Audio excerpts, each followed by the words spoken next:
Last night in Kabul, the United States ended 20 years of war in Afghanistan, the longest war in American history. We completed one of the biggest airlifts in history, with more than 120,000 people evacuated to safety. That number is more than double what most experts thought were possible. No nation has ever done anything like it in all of history. Only the United States had the capacity and the will and ability to do it, and we did it today. The extraordinary success of this mission was due to the incredible skill, bravery, and selfless courage of the United States military and our diplomats and intelligence professionals. For weeks, they risked their lives to get American citizens, Afghans who helped us, citizens of our allies and partners and others on board planes and out of the country. And they did it facing a crush of enormous crowds seeking to leave the country. And they did it knowing ISIS-K terrorists, sworn enemies of the Taliban, were lurking in the midst of those crowds. And still, the women and men of the United States military, our diplomatic corps, and intelligence professionals did their job and did it well, risking their lives, not for professional gains, but to serve others, not in a mission of war, but in a mission of mercy. 20 service members were wounded in the service of this mission. 13 heroes gave their lives. I was just at Dover Air Force Base for the dignified transfer. We owe them and their families a debt of gratitude we can never repay, but we should never, ever, ever forget. In April, I made a decision to end this war. As part of that decision, we set the date of August 31st for American troops to withdraw. The assumption was that more than 300,000 Afghan national security forces that we had trained over the past 2 decades and equipped would be a strong adversary in their civil wars with the Taliban. That assumption that the Afghan government would be able to hold on for a period of time beyond military drawdown turned out not to be accurate. But I still instructed our national security team to prepare for every eventuality, even that one. And that's what we did. So we were ready when the Afghan security forces, after 2 decades of fighting for their country and losing thousands of their own, did not hold on as long as anyone expected. We were ready when they and the people of Afghanistan watched their own government collapse and their president flee amid the corruption and malfeasance, handing over the country to their enemy, the Taliban, and significantly increasing the risk to U.S. personnel and our allies.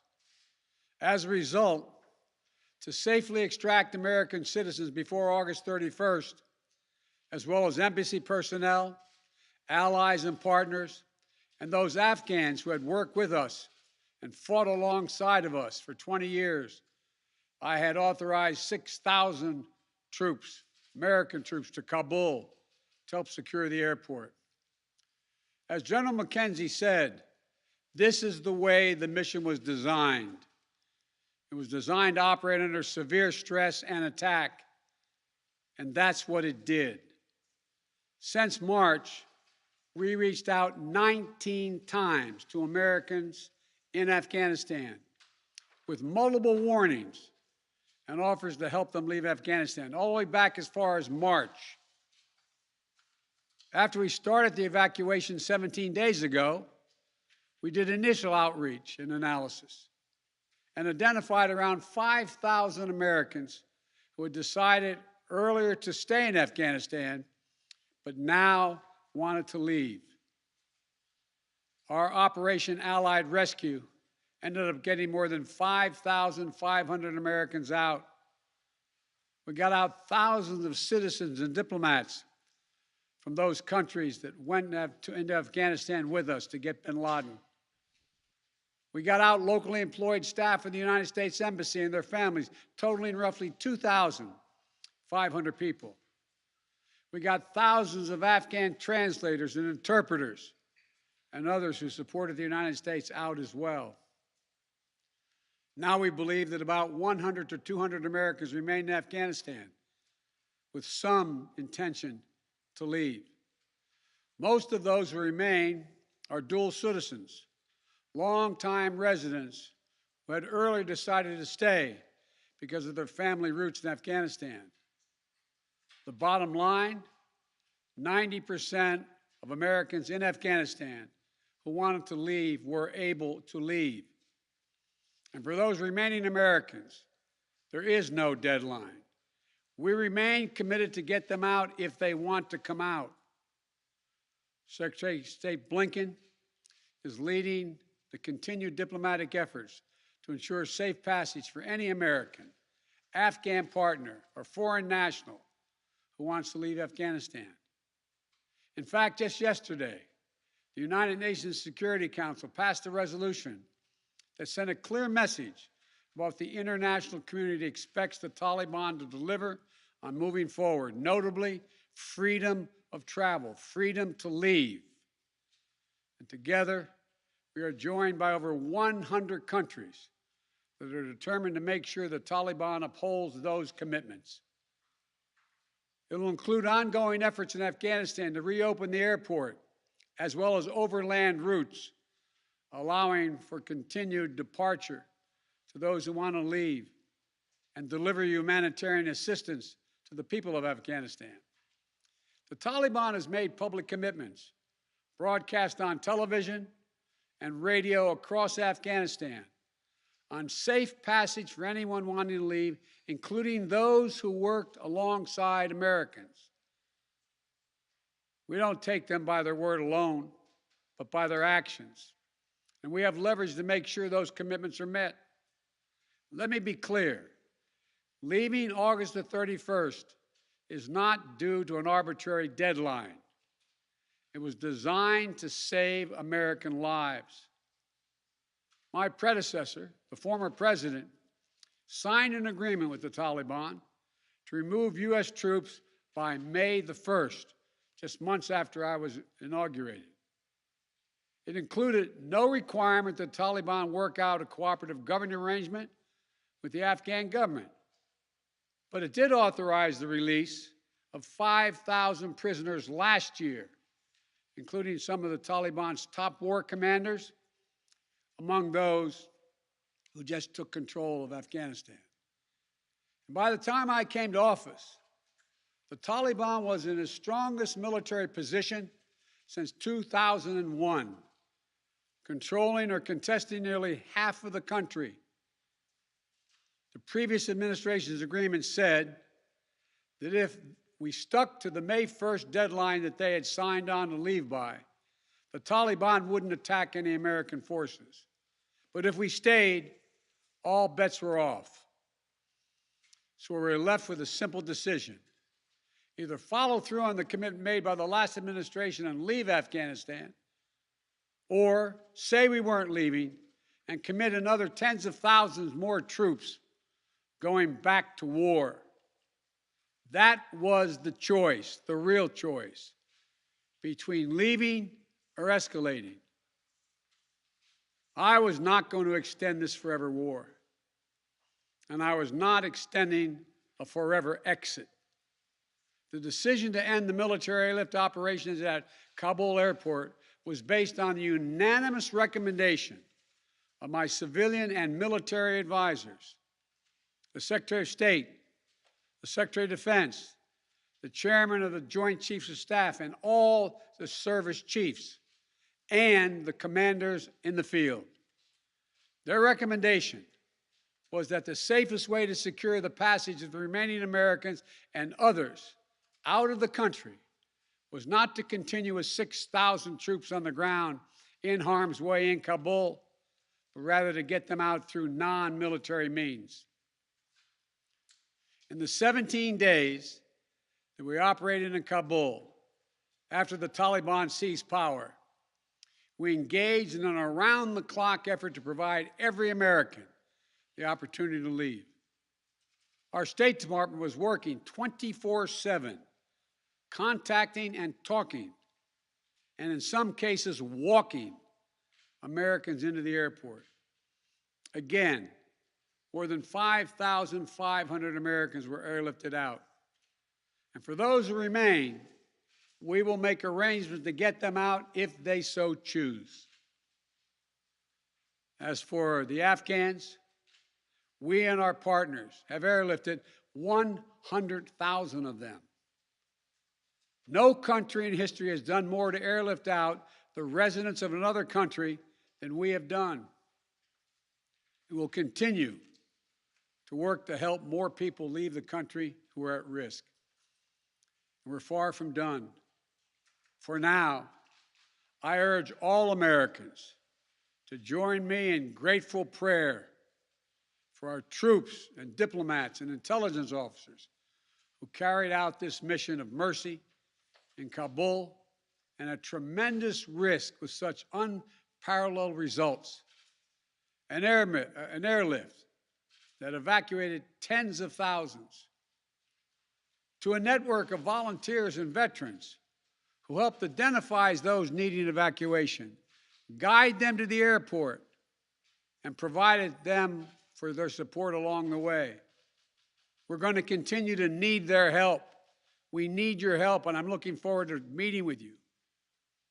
And to everyone who is now offering or who will offer to welcome Afghan allies to their homes around the world, including in America, we thank you. I take responsibility for the decision. Now some say we should have started mass evacuation sooner. And couldn't this have been done in a more orderly manner? I respectfully disagree. Imagine if we'd begun evacuations in June or July, bringing in thousands of American troops and evacuating more than 120,000 people in the middle of a civil war. There still would have been a rush to the airport, a breakdown in confidence and control of the government, and it still would have been a very difficult and dangerous mission. The bottom line is there is no evacuation from the end of a war that you can run without the kinds of complexities, challenges, and threats we faced. None. There are those who would say we should have stayed indefinitely for years on end. They ask, why don't we just keep doing what we were doing? Why do we have to change anything? The fact is, everything had changed. My predecessor had made a deal with the Taliban. When I came into office, we faced a deadline, May 1. The Taliban onslaught was coming. We faced one of two choices: follow the agreement of the previous administration and extend to have more time for people to get out, or send in thousands of more troops and escalate the war. To those asking for a third decade of war in Afghanistan, I ask, what is the vital national interest? In my view, we only have one: to make sure Afghanistan can never be used again to launch an attack on our homeland. Remember why we went to Afghanistan in the first place?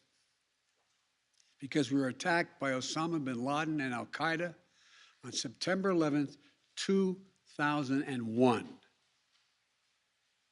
And they were based in Afghanistan. We delivered justice to bin Laden on May 2nd, 2011, over a decade ago. Al-Qaeda was decimated. I respectfully suggest you ask yourself this question. If we'd been attacked on September 11, 2001, from Yemen instead of Afghanistan, would we have ever gone to war in Afghanistan? Even though the Taliban controlled Afghanistan in the year 2001? I believe the honest answer is no. That's because we had no vital interest in Afghanistan other than to prevent an attack on America's homeland and our friends. And that's true today. We succeeded in what we set out to do in Afghanistan over a decade ago. Then we stayed for another decade. It was time to end this war. This is a new world. The terror threat has metastasized across the world, well beyond Afghanistan. We face threats from al-Shabaab in Somalia, al-Qaeda affiliates in Syria and the Arabian Peninsula, and ISIS attempting to create a caliphate in Syria and Iraq and establishing affiliates across Africa and Asia. The fundamental obligation of a president, in my opinion, is to defend and protect America, not against threats of 2001, but against the threats of 2021 and tomorrow. That is the guiding principle behind my decisions about Afghanistan. I simply do not believe that the safety and security of America is enhanced by continuing to deploy thousands of American troops and spending billions of dollars a year in Afghanistan. But I also know that the threat from terrorism continues in its pernicious and evil nature. But it's changed, expanded to other countries. Our strategy has to change too.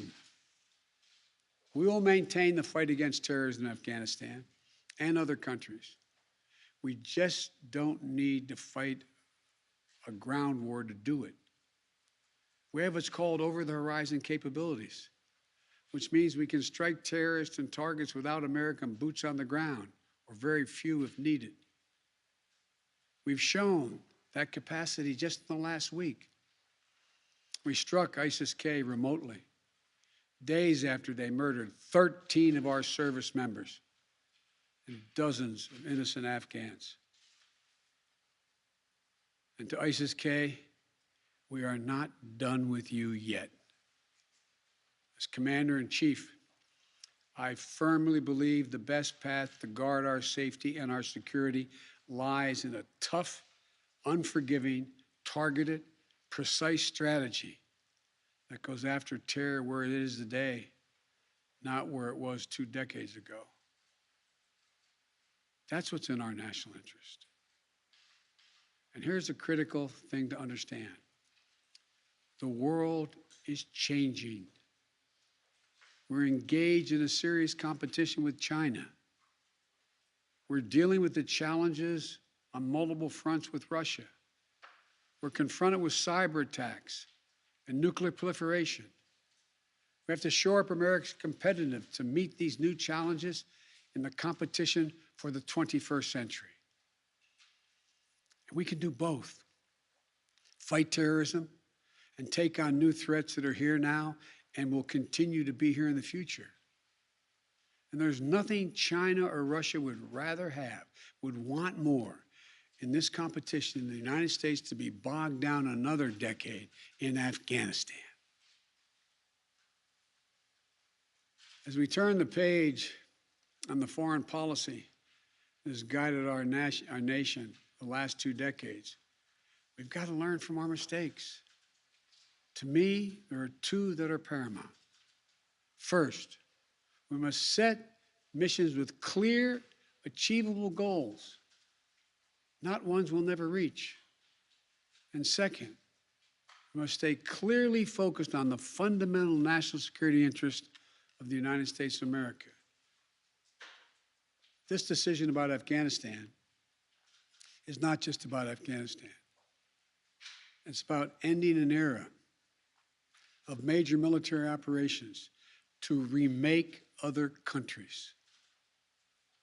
We saw a mission of counterterrorism in Afghanistan, getting the terrorists and stopping attacks, morph into a counterinsurgency, nation building, trying to create a democratic, cohesive, and united Afghanistan, something that has never been done over many centuries of Afghan's history.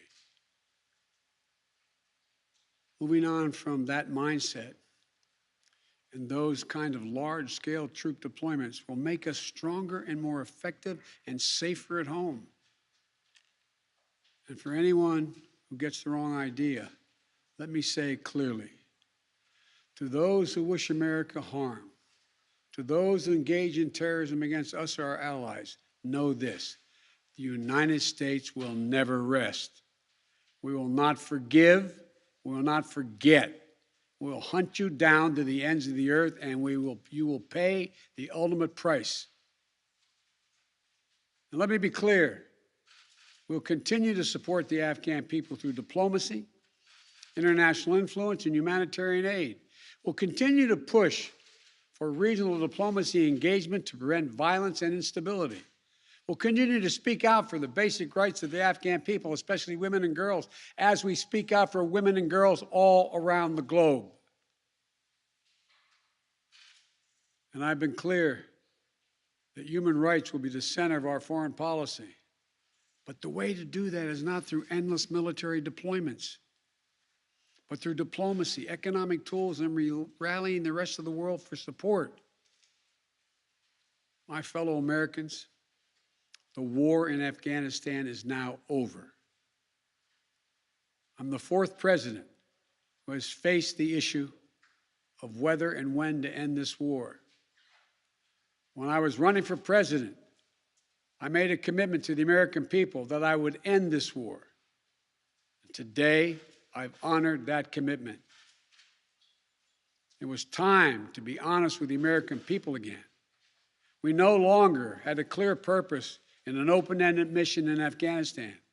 After 20 years of war in Afghanistan, I refused to send another generation of America's sons and daughters to fight a war that should have ended long ago. After more than $2 trillion spent in Afghanistan, the cost that researchers at Brown University estimated would be over $300 million a day for 20 years in Afghanistan, for 2 decades.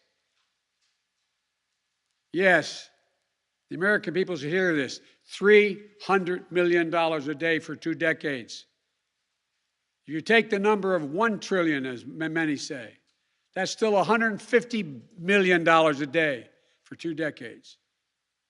What have we lost as a consequence in terms of opportunities? I refuse to continue a war that was no longer in the service of the vital national interest of our people. And most of all, after 800,000 Americans serving in Afghanistan, I've traveled that whole country, brave and honorable service.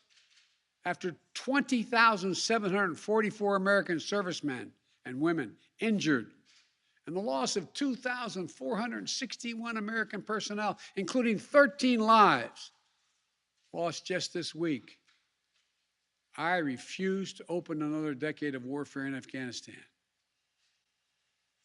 We've been a nation too long at war. If you're 20 years old today, you've never known an America at peace. So when I hear that we could have, should have continued the so-called low-grade effort in Afghanistan at low risk to our service members, at low cost, I don't think enough people understand how much we have asked of the 1% of this country who put that uniform on, willing to put their lives on the line in defense of our nation. Maybe it's because my deceased son, Bo, served in Iraq for a full year. Before that, well, maybe it's because of what I've seen over the years as senator, vice president, and president traveling these countries.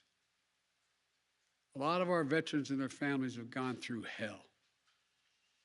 Deployment after deployment, months and years away from their families, missed birthdays,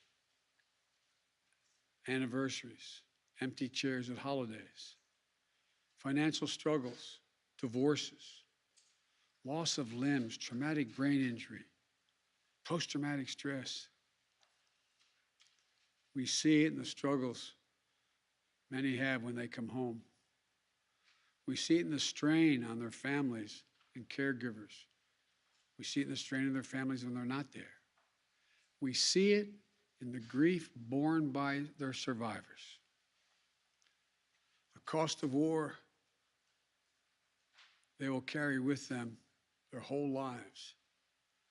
Most tragically, we see in the shocking and stunning statistic that should give pause to anyone who thinks war can ever be low grade, low risk, or low cost. 18 veterans, on average, who die by suicide every single day in America. Not in a far-off place, but right here in America. There's nothing low grade or low risk or low cost about any war. It's time to end the war in Afghanistan.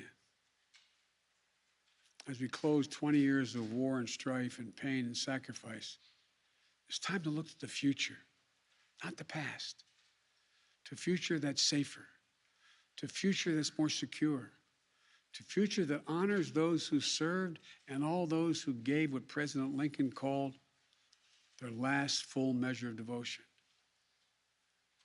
I give you my word with all of my heart. I believe this is the right decision, the wise decision, and the best decision for America. Thank you. Thank you, and may God bless you all, and may God protect our troops. President Biden, President Biden,